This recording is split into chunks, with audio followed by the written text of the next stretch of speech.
Amém. Lucas 17, verso 35 diz: duas estarão juntas, moendo, uma será tomada e a outra será deixada. Amém. Você pode sentar.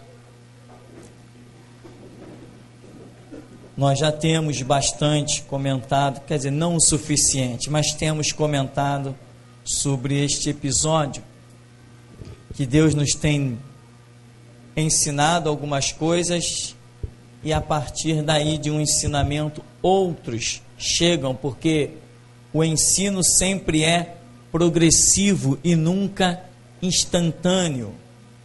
Isso é o que nós temos aprendido no dia a dia e também no mundo espiritual, pois a nossa fé ela tem que crescer.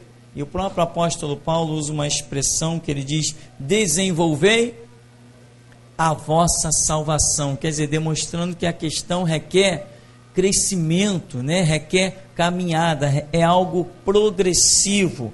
Então aqui nós temos aprendido a Escritura vem dizendo, né, de pessoas. Então quando fala duas, está se referindo a mulheres, que duas mulheres estarão juntas fazendo algum serviço, elas estão moendo, elas estão produzindo alguma coisa, mas uma será tomada e a outra será deixada. Então essa simbologia nós temos aplicado, a simbologia da mulher sobre a igreja, porque é isto que a Bíblia ensina, não é coisa da nossa cabeça, é coisa que a Bíblia ensina, que a simbologia é esta: mulher representa a igreja.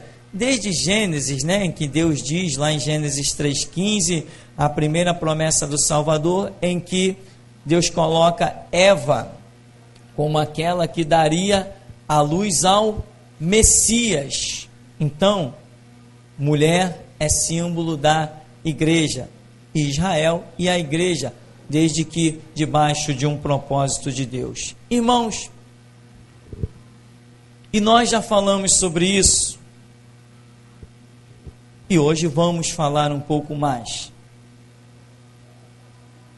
em que duas estarão produzindo. Por que então a injustiça, vamos assim dizer, de uma ser tomada para o bem ou para o mal? Não sei como que fica a questão aqui, não quero entrar no mérito agora, mas haverá uma separação em que uma parte para o bem e a outra fica para o mal, né? Muitos já pensaram em que, não, é porque uma mulher era convertida e a outra não era convertida. Então aqui está falando do arrebatamento, em que duas pessoas estão juntas, mas uma é crente e a outra não é crente. Olha, seria uma perda de tempo de Jesus falar isso, porque isso já está espalhado em toda a Escritura. Desde o começo, isto é um princípio de que a salvação é para quem crê nele e a condenação é para quem não crê. Então ele não deixaria mais esta parábola para ficar sendo redundante. Logicamente aqui teria que ter algo mais. A parábola não é só essa parte, ela é grande, e nós já descobrimos pela misericórdia de Deus e revelação que esta é uma realidade. Isto é a simbologia de igrejas, em que ambas estão trabalhando, mas o serviço de uma é aceito e o serviço da outra não é aceito. E nós já falamos sobre aquelas pessoas que pensam que estão fazendo as coisas para Deus, mas quando a verdade do posicionamento que elas deveriam ter lhes é cobrada pelo Espírito, através de seja lá de que forma for, o Espírito Santo cobra, o Espírito Santo trabalha, essas pessoas não se posicionam e elas permanecem dizendo: não, eu também estou trabalhando para Jesus, mas em coisas que Jesus não lhes mandou fazer. Nós temos dito, tem pessoas fazendo visita aos presídios e Jesus nunca mandou a pessoa fazer, mas ela acha que ela está levando a palavra. Ela está levando a palavra? Ela está levando a palavra. Ora, se alguém, em qualquer lugar que se abra a Bíblia e se leia um texto, está levando a palavra, mas está levando a palavra fora de um propósito de Deus. O fruto dessa história, ele se torna pouco, e o galardão preparado para aquela pessoa não toma cumprimento. Um exemplo mais claro, o apóstolo Paulo cismou de levar a palavra a Jerusalém, mas vem Jesus e diz assim: não, eu não quero que você leve a minha palavra a Jerusalém, eu quero que você leve a minha palavra aos gentios, de longe, não é isso que diz? Mas Paulo insiste: não, Senhor, eu vou levar a palavra a Jerusalém. Esse povo sabe que eu era perseguidor, eu mandei apedrejar Estevão, toda aquela história. Então, Paulo é a grande representação. Jesus tem para ele algo que ele não alcança. Jesus tem para ele algo que não vai chegar para ele, mas ele estava fazendo a vontade do Senhor em querer levar a palavra. Sim, depois ele leva a palavra a alguns guardas, a uma meia dúzia que vinha ao redor dele, né? A alguns que o cercavam, alguns carcereiros. Ele levou a palavra? Sim. Isso produziu algum resultado? Sim, mas não o resultado que Deus esperava. Então, irmão, este é o nosso alerta redundante nesta oportunidade. Porque fazer as coisas para Deus é quando Deus te dá a direção de fazer. E muitas pessoas se angustiam, né? Eu não tiro a razão das pessoas. Eu tenho que fazer alguma coisa. Amém. Você tem que fazer alguma coisa, mas a primeira coisa a fazer é buscar a direção de Deus. Se Deus não deu nenhuma direção, não faça nada, porque servo que faz sem ordem do Senhor não é bendito, é desobediente, é rebelde. Então, tome cuidado com a sua angústia, com a sua vontade de fazer a coisa para Deus, porque todos nós temos esse desejo ardente. Todos nós que conhecemos as grandezas de Deus, também temos esse anseio de trabalhar para Cristo, mas a seara é dele e eu não posso fazer nada que ele não me tenha mandado fazer. Ele disse: rogai ao Senhor da seara que envie trabalhadores para a sua seara. Amém? Então, eu rogo, mas eu não posso me enviar. O que disse Isaías? Eis-me aqui, Senhor. Eu posso então me apresentar. Aí Isaías diz: envia-me a mim.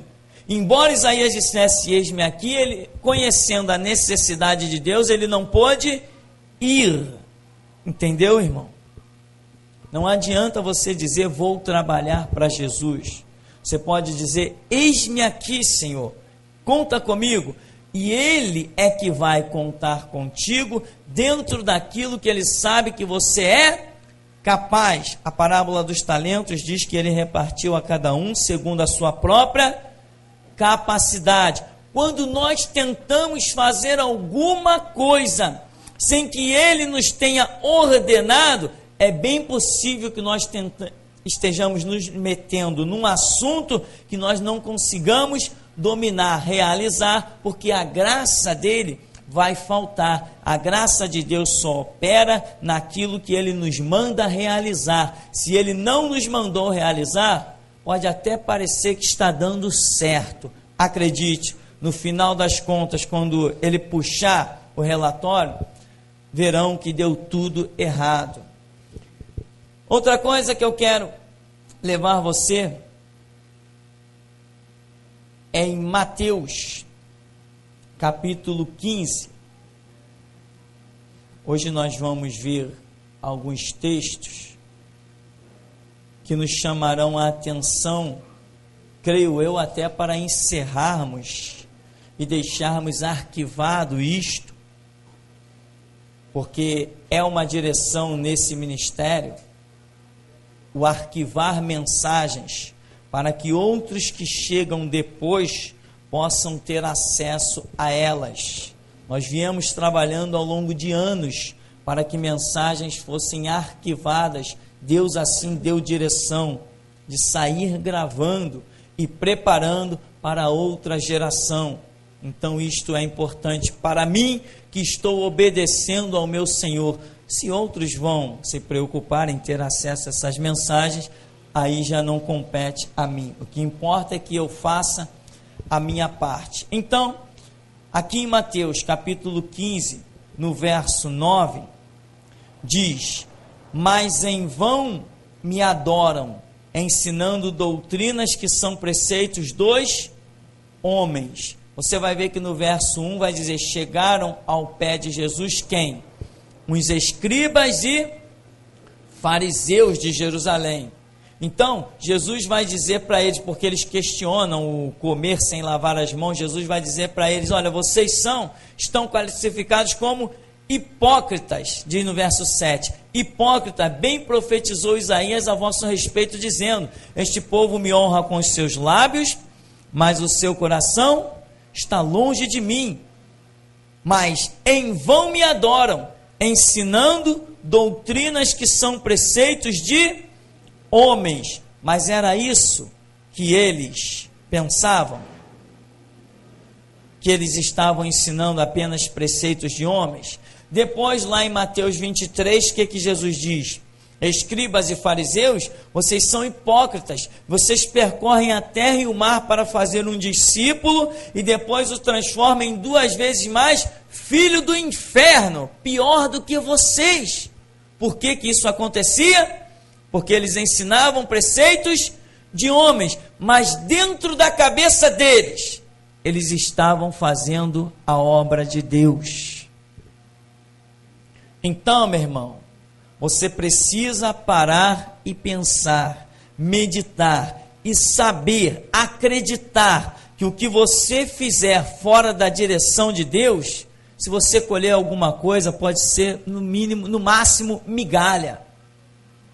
Agora, quando você age realmente no centro da vontade de Deus, quando você faz exatamente aquilo que Deus te mandou fazer, aí o resultado é glorioso. Aí sim, todos verão que há Deus em Israel. Quando o propósito de Deus se cumpre em você. Nós já vimos que aquelas 2 mulheres são igrejas que estão trabalhando. Mas se Jesus galardoa apenas uma e despreza a outra, significa que embora as 2 estivessem moendo, uma estava produzindo aquilo que ele não queria, que não era o propósito dele. Aqui também nós temos, em Lucas capítulo 16, a partir do verso 19, nós temos a conhecida parábola do rico e Lázaro. E aqui eu quero enfatizar contigo, irmão, a questão do propósito. Como aquelas 2 mulheres lá estavam fazendo o quê? Moendo, trabalhando, produzindo. Mas o que nós chegamos à conclusão? Que uma está produzindo dentro de um propósito, de um objetivo de Deus, e a outra está produzindo fora do propósito de Deus. Os escribas e os fariseus, eles ensinavam preceitos de homens. Jesus está dizendo: em vão me adoram, porque os preceitos que ensinam não são aqueles propósitos de Deus, não é o que Deus gostaria que eles estivessem ensinando, mas eles achavam-se perfeitos e adornados, acreditavam que estavam dentro de um propósito de Deus. E para que você discirna, entenda, compreenda, receba a direção, irmão, isso não é com uma vidinha. Isso é pagando o preço nas suas angústias, nas suas tribulações, é sabendo que vem renúncia pela frente e você tem que renunciar. Quando um degrau de renúncia se apresenta para você, você nunca poderá dizê-lo não, nem deixa para depois. Não tem jeito, senão a sua vida espiritual, ela não vai adiante. Então veja bem, a questão que estamos falando é do propósito. A Escritura não diz que uma daquelas mulheres que Jesus despreza, abandona, deixa, larga, não diz que ela estivesse cometendo algum delito, mas demonstra que ela não está cumprindo um propósito. Porque se ela está moendo também, o que nós podemos considerar é que o que ela moía não era aproveitável. Porque diz que duas estarão moendo. Então, as duas estavam fazendo o quê? Moendo. Não diz que uma estava moendo e a outra observando. Diz que ambas estavam moendo. Aqui então, na parábola que você conhece do rico e do mendigo, Lázaro, diz que havia um homem rico que vestia-se de púrpura e de linho finíssimo e vivia todos os dias regalada e esplendidamente. Outras versões dizem que ele vivia todos os dias dando uma grande festa. Aí vem essa expressão, esplêndida e regaladamente.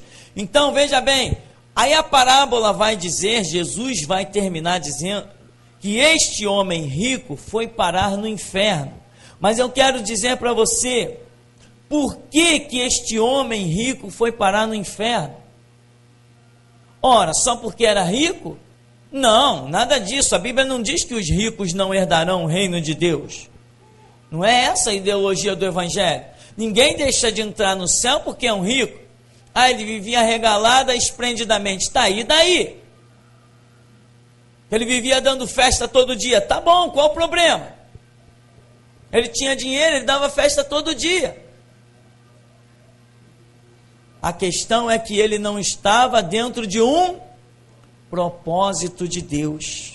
Mas a Bíblia não diz que ele era um mentiroso, não. Pode examinar o texto. A parábola não diz que esse homem era mentiroso. A parábola não diz que esse homem era um adúltero. A parábola não diz que esse homem ludibriava ninguém. Se ele era rico e tinha lá os seus empregados, a parábola não diz que ele era infiel aos seus empregados, que ele escravizava, que ele deixava de pagar alguém. A parábola não demonstra que ele era um mau caráter, só diz que ele vivia dando festa todo dia. Qual o pecado que tem nisso? Mas ele está fora dos propósitos de Deus, né? Como já mencionávamos hoje pela manhã, e dizíamos que tem pessoas que dizem, não, por que eu não sou salvo? Eu não roubo, eu não mato, eu até tenho casa própria e tenho carro, é porque Deus me abençoou, eu não faço mal a ninguém, eu não defraudo ninguém, eu não minto, eu não calunio, eu não difamo, eu não faço nada disso a ninguém. Então por que eu não sou salvo? Por que Deus não está na minha vida? Eu não preciso de igreja, eu não preciso de religião, eu não preciso de nada. Religião é para quem é pecador, eu não sou, eu só ando no que é certo. Não adultero, sou fiel à minha mulher. Não é o que nós costumeiramente ouvimos por aí? Mas o que vai acontecer com essa pessoa? Será lançada no inferno mesmo assim. Porque ela não está dentro de um propósito que poderia colocá-la no caminho da salvação. Ou seja, a palavra às vezes até bate na porta, mas ela diz não, porque ela acha que ela não precisa da lavatura do sangue de Cristo. Ela olha para a sua vida e ela não vê nenhum horror. Mas Deus vê. Uma pessoa fora do propósito de Deus é um horror, por mais que se ache santa. E tem pessoas, né? No tempo das igrejas batistas, eu ouvia muitos pastores batistas dizer assim, fulano é perfeito, só falta ser crente. Porque eles achavam que o camarada era íntegro, tinha tudo e se comportava às mil maravilhas, era íntegro com os empregados, era um exímio cidadão da sociedade, e achava que aquela pessoa, eles diziam, só falta ser crente. Não, não faltava só ser crente, o tudo era se tornar um crente, porque toda a santidade que as pessoas têm numa visão mundana, não cumpre os propósitos de Deus. Então, a parábola do rico e do mendigo não diz que o rico estava tendo uma vida de pecados, diz apenas que ele se vestia muito bem e que ele vivia em festas diariamente. Então ele estava completamente fora dos propósitos de Deus, semelhante àquela parábola das mulheres. Semelhante aos escribas e fariseus que percorriam a terra e o mar, faziam discípulos, depois ensinava a eles o quê? Preceitos de homens. Temos ainda aqui, em Mateus capítulo 25, no verso 19,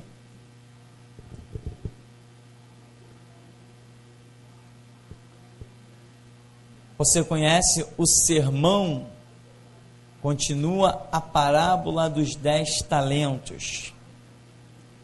Eu creio que esta ideologia do propósito de Deus, ela não vai sair mais da sua mente. E eu tenho certeza que muitas pessoas vão estar orando dizendo o seguinte: Deus, mostra qual é o teu propósito na minha vida. E é isso, irmão, acredite, que vai te lançar ao centro da vontade de Deus. Esta frase faz com que você mude completamente a sua ideologia. Esta frase demonstra que você está buscando o reino de Deus e a sua justiça em primeiro lugar. Que você não está preocupado contigo mesmo, com as suas coisas, a partir do momento que você quer que o propósito de Deus se cumpra na sua vida. Então aqui em Mateus 25, 19, diz: muito tempo depois veio o Senhor daqueles servos e ajustou contas com eles. Então aproximou-se o que recebera 5 talentos e trouxe-lhe outros 5 talentos, dizendo: Senhor, entregaste-me 5 talentos, eis aqui outros 5 talentos que granjeei com eles. E o Senhor lhe disse: bem está, servo bom e fiel, sobre o pouco foste fiel, sobre o muito te colocarei, entra no gozo do teu Senhor. Chegando também o que tinha recebido 2 talentos, disse: Senhor, entregaste-me 2 talentos, eis aqui, com eles ganhei outros 2 talentos. Disse-lhe o Senhor: bem está, bom e fiel servo, sobre o pouco foste fiel, sobre o muito te colocarei, entra no gozo do teu Senhor. Mas chegando também o que recebera 1 talento, disse: Senhor, eu conhecia-te que és um homem duro, que ceifas onde não semeastes e ajuntas onde não espalhaste. Atemorizado, escondi na terra o teu talento, aqui tens o que é teu. Respondendo, porém, o seu senhor disse-lhe: mau e negligente servo, sabes que ceifo onde não semeei e ajunto aonde não espalhei? Devias então ter dado meu dinheiro aos banqueiros, e quando eu viesse receberia o que é meu com os juros, ou pelo menos com os juros. Então diz: tirai-lhe, pois, o talento e dai-o ao que tem 10 talentos, porque a qualquer que tiver será dado e terá em abundância, mas o que não tiver, até o que tem ser-lhe-á tirado. Irmão, aqui eu quero que você entenda. Ora, Jesus deu algo a um homem, depois veio cobrar, mas veio cobrar não o que deu, ele veio cobrar mais do que o que ele deu. Eu quero que você aí entenda, porque é por aí que nós vamos finalizar. Jesus deu algo, mas na hora de cobrar, cobrou mais do que o que ele deu. Isso está justo? É justo cobrar de alguém mais do que o que deu? Sim, nesse caso, porque você vê que o objetivo aqui não era apresentar o propósito de Deus. O talento que Jesus deu permitia que houvesse uma multiplicação. Um tinha 5, transformou em 10. O outro tinha 2, transformou em 4. Esse que tinha 1, pelo menos tinha que transformar em 2. O propósito aqui era granjear. Deus certamente iria dar a graça e iria multiplicar para que fosse apresentado em dobro daquilo que o Senhor tivesse dado. Então veja bem, aquele homem não granjeou, não duplicou, ele não se enquadrou no propósito, mas ele apresentou de volta ao seu Senhor exatamente aquilo que lhe havia sido dado. Então o Senhor diz, em outras palavras: você não cumpriu o propósito. Você não cumpriu o objetivo. Você está reprovado. Tira o talento dele, dai o que tem 10 talentos. Tem mais, hein? No verso 30. Lançai, pois, o servo inútil, aonde? Nas trevas exteriores. Ali haverá pranto e ranger de dentes. Por quê? Porque ele não cumpriu o propósito que havia na vida dele, que era de duplicar aquele talento, era de multiplicar. Entende? Mas ele trabalhou de uma maneira em que ele considerou boa. Quando o seu Senhor lhe vem cobrar, o que ele faz? Senhor, eu sei que tu és um homem tremendo, tu ceifas onde não semeaste, tu ajuntas onde não espalhaste, olha, está aqui o teu talento. Todo convicto de que tinha prestado um serviço ao seu Senhor e acreditando que daquela maneira ele seria galardoado, recompensado, mas ele não cumpriu o propósito de Deus. E é isso, irmão, que nós já começamos com a unção no começo do culto. Aquela unção que foi derramada, ela já era para que a sua mente possa despertar se você está sendo um cristão dentro da sua visão ou se você está cumprindo um propósito de Deus. São coisas muito diferentes. São coisas às vezes lamentáveis, em que nós vemos pessoas atravessando o tempo da sua vida, depois de 20, 30 anos como crente, como evangelho, e no final nós vemos que aquela pessoa não está sendo recompensada devidamente por um serviço prestado a Cristo. Pessoas decepcionadas nos leitos de hospitais, basta você entrar num hospital desse, você vê muita gente decepcionada, pessoas decepcionadas das mais variadas formas e maneiras, pessoas que ficam impossibilitadas completamente de se dirigir aos atos do Senhor, e que se nós não entendermos a Escritura, nós vamos dizer até que Deus foi injusto. Eu conheci um homem depois de 50 anos, como ele dizia, de bons serviços prestados ao Evangelho, mas quando dava meia-noite, quem passeava dentro da casa dele era o diabo, que pegava a mulher dele e sacudia quando o relógio badalava meia-noite, o diabo aparecia do lado da cama da mulher, da cama dele, pegava a mulher dele pelos braços e pelo pescoço, sacudia ela, largava lá de novo e depois ia embora. E todo mundo via o diabo fazer isso dentro da casa de um diácono com 50 anos de serviço prestado ao Evangelho. E eu estou pregando para que isso não aconteça na sua vida, meu. Eu estou dizendo que você tem que se enquadrar no propósito. Manda o diabo vir na minha casa. Ele sabe aonde ele pode, aonde ele não pode entrar. Ele sabe, entende, meu irmão? Então eu quero que você não esteja, meu irmão, se iludindo. E tem mais, você só ouve isso aqui. Não esteja se iludindo com esse papo de igreja. Igreja somos nós. O diabo não é expulso por causa desse pedaço de chão ou por causa desse teto. Ele é expulso por causa de nós, pelo fato de nós nos tornarmos templo do Espírito Santo. O Espírito Santo não habita nesse telhado, não habita nesse chão, nem nessas cadeiras. Ele habita em nós. A Escritura diz: não sabeis que vós sois templo do Espírito Santo? Templo do Espírito Santo tem que estar no propósito. E a Bíblia diz: ninguém pode abater o templo do Espírito Santo. Quando alguém é martirizado, não é que está sendo abatido, é o propósito glorioso de Deus, dentro da obediência. Então, meu irmão, propósito é o que você tem que despertar, parar e pensar, porque tem pessoas se iludindo. Eu sou membro da igreja ABC, ou quem sabe, sou membro da geração Jesus Cristo. A única igreja que eu frequento é a geração Jesus Cristo. Não, naquele lugar Deus tem curado, Deus tem abençoado, Deus tem falado, Deus tem isso, Deus tem aquilo. Amém, glória a Deus.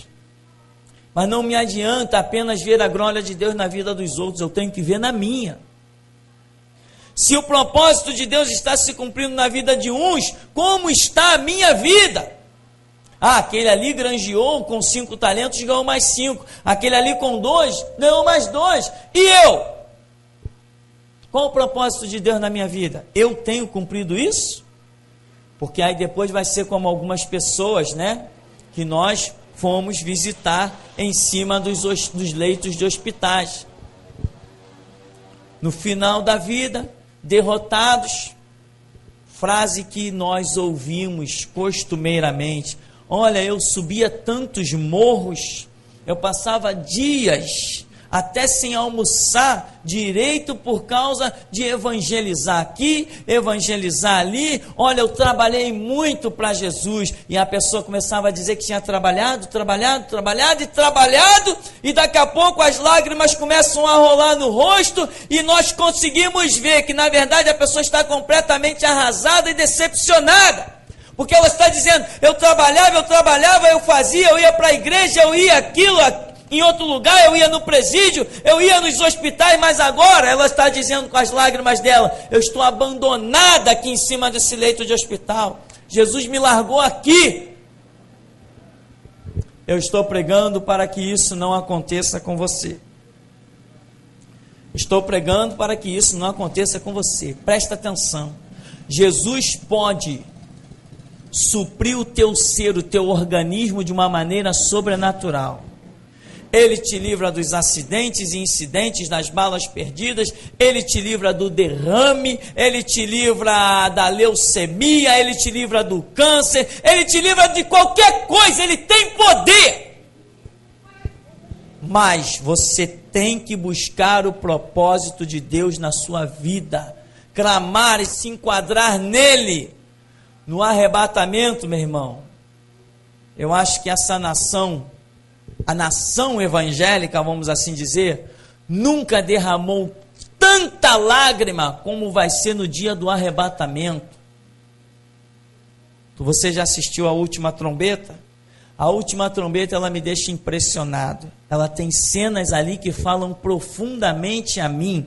E uma delas é quando o homem está narrando, que ele tem a visão em que ele diz que vê uma senhora com as mãos postas, e ela diz assim: Jesus, Jesus, eu que fiz tanta coisa, e eu que pensava que as mínimas coisas não iam me impedir de chegar ao céu, eu que achava que fazia tudo certinho, e agora a igreja foi e eu fiquei. Pois eu estou pregando, irmão, para que isso não aconteça com a sua vida. Eu estou pregando para que você leve Deus tão a sério como ninguém antes de você levou. Eu estou pregando para que no dia da verdade, na hora do juízo, você não fique decepcionado. É a nossa missão pregar. E tantas vezes pregar coisas desse tipo, né? Que normalmente não agrada nem a gente que prega, que dirá aos outros que tem que ouvir. Mas, se nós conseguirmos nos enquadrar, se virmos que esta palavra é verdadeira, que não adianta estar na igreja, tem que ser igreja. Não adianta estar no templo, tem que ser templo. Não adianta ter Bíblia na mão, tem que tê-la no espírito, na boca, no coração. Se nós entendermos que não basta ir à igreja para orar, que o meu verdadeiro santuário é o meu quarto, se eu entender que a lâmpada dos meus pés, luz do meu caminho é a palavra de Deus, então eu não passarei por esses horrores. O maior horror que eu tenho para passar é a coroa do martírio. Esse horror, na verdade, é uma glória na vida do servo de Deus. Então, meu irmão, nós vamos concluir e vamos estar orando, apenas redundantemente falando, qual o propósito de Deus na minha vida, o que Ele quer de mim. E tem mais, o propósito de Deus na sua vida não é aquilo que você gosta de fazer, não é aquilo que te é agradável, não é aquilo que você acha que tem que ser, mesmo que você veja que na Escritura é daquela maneira. Uma coisa é o que está escrito e outra coisa é o que é revelado. Aconteceu com ABCD, amém, aconteceu com eles, porque qual foi a conduta deles e como foi que Deus se manifestou para conduzi-los àquele caminho. Por que que Moisés se tornou um sacerdote? Por que que Josué se tornou um sacerdote? Não adianta eu querer me tornar um sacerdote, a menos que eu veja o anjo do sarção aparecer na chama. A menos que eu veja aquele anjo vestido de guerra, que Josué disse: és tu dos nossos ou dos nossos inimigos? A menos que debaixo do carvalho o anjo se manifeste para Gideão. Se não houver uma manifestação de Deus, uma revelação, não ouses, irmão, criar um propósito na tua própria vida, ele não tem valor. Quem traz o propósito para a nossa vida é Deus. Por isso a nossa oração tem que ser: Senhor, qual o teu propósito na minha vida? E não: Senhor, abençoa o meu propósito. Esta é a mensagem, irmão. E que o Senhor nos abençoe em nome de Jesus.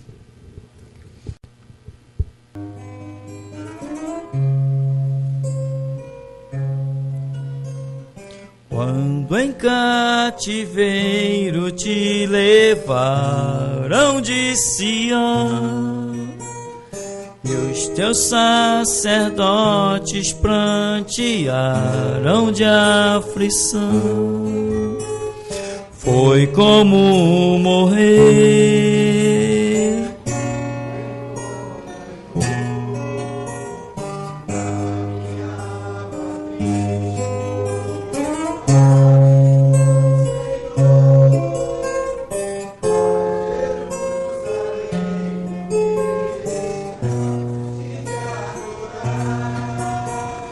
O Deus vivo que em tantas batalhas te ajudou,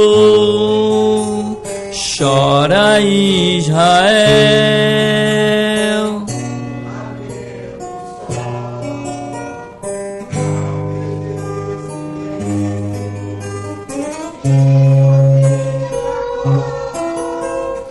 Chora Israel.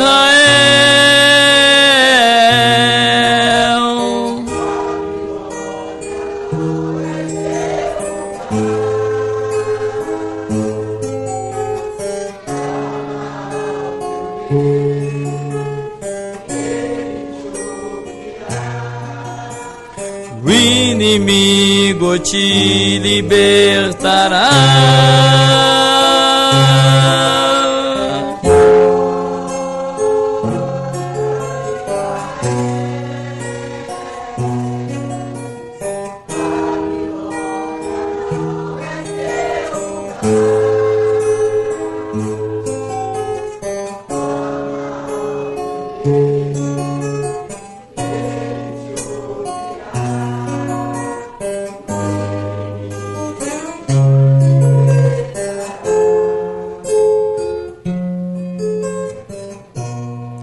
Quando saímos do cativeiro, não é para voltarmos para ele. Mas Israel esteve em cativeiro muitas vezes, porque saiu de um propósito. Quem anda no propósito será sempre livre.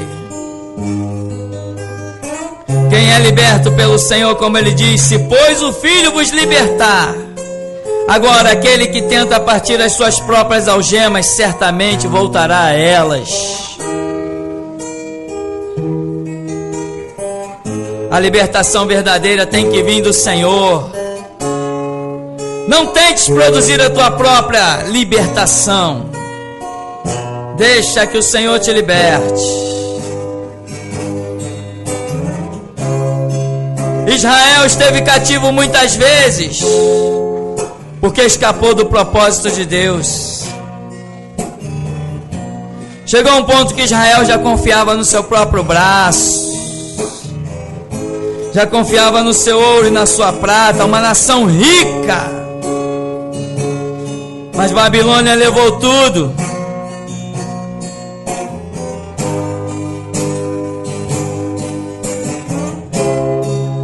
Chora Israel, chora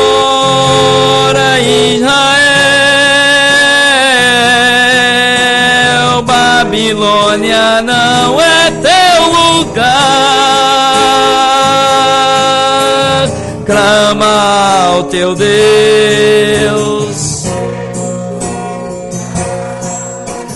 O inimigo te libertará.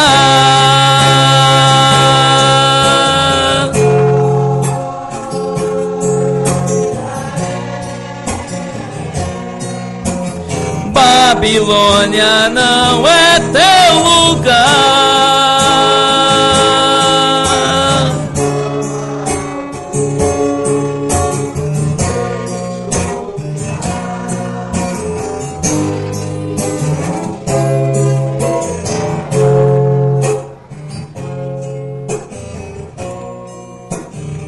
Israel tem que clamar ao Senhor. Se não clamar ao Senhor, a libertação não vem.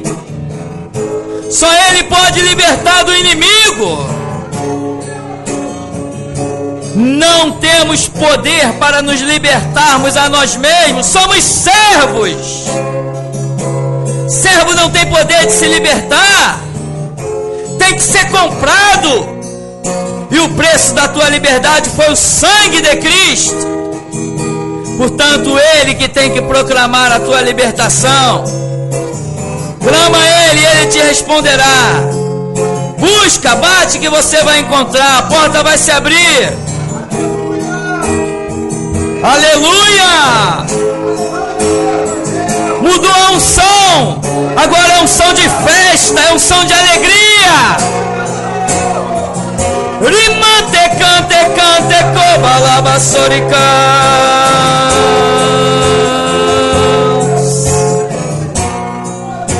Aleluia, aleluia.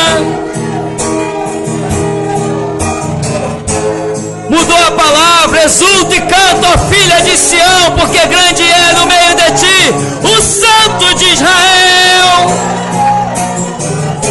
Que Deus tremendo!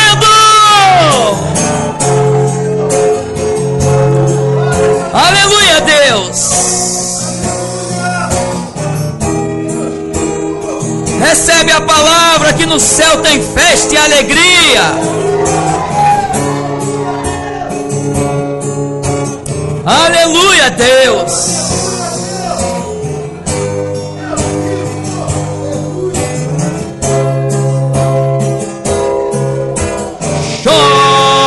Chora, Israel, Babilônia não é teu lugar. Clama ao teu Deus.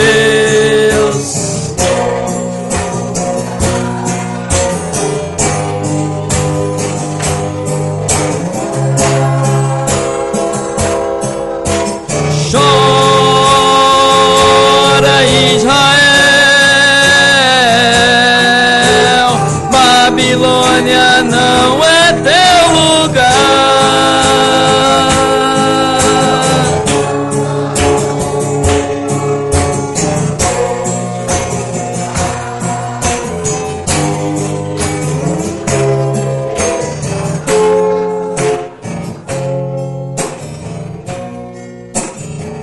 Quer libertação? Pede a Ele. Larga essas ferramentas, você não vai conseguir partir essas algemas. Larga essas chaves, são falsas.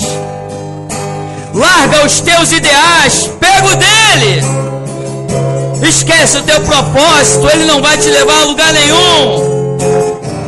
O plano já foi traçado, o propósito já foi traçado por Ele. A estrada vem dEle. Larga-te nos braços do Senhor. Não tente fazer a obra, deixa que Ele faça.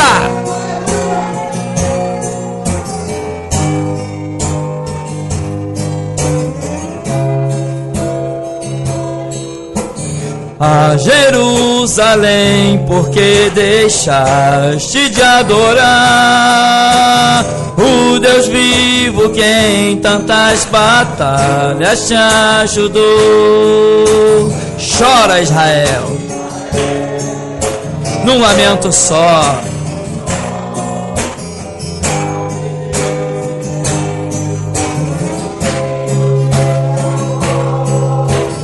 Chora,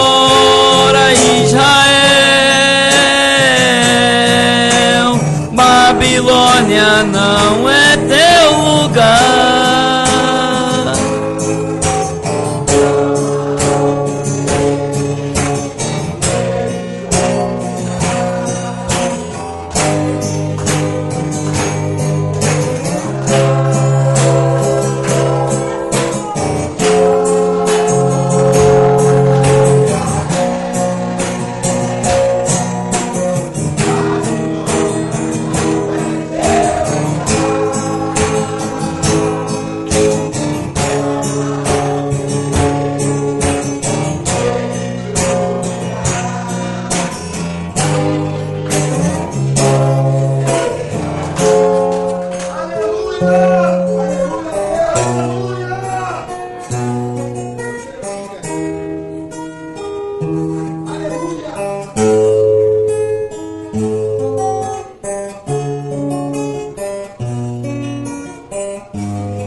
Deus bendito, Deus eterno, santo e majestoso. Obrigado a Deus, porque a tua palavra é completa. E esta frase para nós é poderosa. Se, pois, o Filho vos libertar, verdadeiramente sereis livres. O propósito tem que vir do Senhor, ó Deus. Senão estaremos moendo inutilmente, ó Deus. Estaremos trabalhando. Quem sabe se não até confeccionaremos uma capa de sacerdote para nós mesmos. Mas o efeito não está na capa, Deus. Está na unção. E capas confeccionadas por mãos de homens não adianta nada, assim. Por isso, Deus, cremos que o Senhor tem feito, mas implanta dentro de nós, ó Deus, o entendimento de que temos que buscar, conhecer e nos enquadrar no teu propósito. O Senhor não nos abençoará porque nós queremos fazer alguma coisa somente, mas por nós querermos e fazermos o que o Senhor manda. Isto é poderoso nessa noite, Deus. E é isso que nós queremos, saber o propósito do Senhor. Não sairemos por aí fazendo nada, ó Deus, se a tua direção não vier a nós. E eis a nossa súplica: sonda-nos e vê se há em nós algum caminho mau e guia-nos pelo caminho eterno, Senhor. E que todos nós tenhamos a coragem de fazer esta oração e a disposição de ouvir e obedecer a tua voz. Assim, Deus vive e poderoso, nós te glorificamos, porque vemos que a tua palavra também é aceita nessa noite, e o teu nome é glorificado. Por isso, vimos claramente, ó Deus, a unção da cobrança inicial se transformar numa unção de festa, porque verdadeiramente a tua palavra não voltará vazia, mas cumprirá aquilo que lhe apraz. Assim seja, Senhor, o teu nome glorificado. Honra, glória, louvor e adoração a ti, pois esse é o teu propósito, Senhor, e a tua glória a outro não darás, pois quem haverá digno de semelhante glória? A ti, ó Deus, toda honra, glória, louvor e adoração. Leva o teu povo na tua graça, na tua paz, ó Deus, debaixo das tuas onipotentes asas, ó Deus, com a tua palavra, como foi com aqueles no caminho de Emaús, queimando o nosso ser, de tal maneira que voltemos a Jerusalém. Assim seja o teu nome glorificado, ó Deus, em nome de Jesus. A graça do Senhor Jesus, o nosso Salvador, o grande amor de Deus, nosso Pai, as doces, preciosas consolações, a comunhão do Espírito Santo de Deus, seja na vida de todos aqueles que verdadeiramente querem conhecer o propósito de Deus e a Ele curvarem-se. Aqueles que assim desejam, declaram: pois a vitória é nossa. Amém. Vamos em paz em nome de Jesus.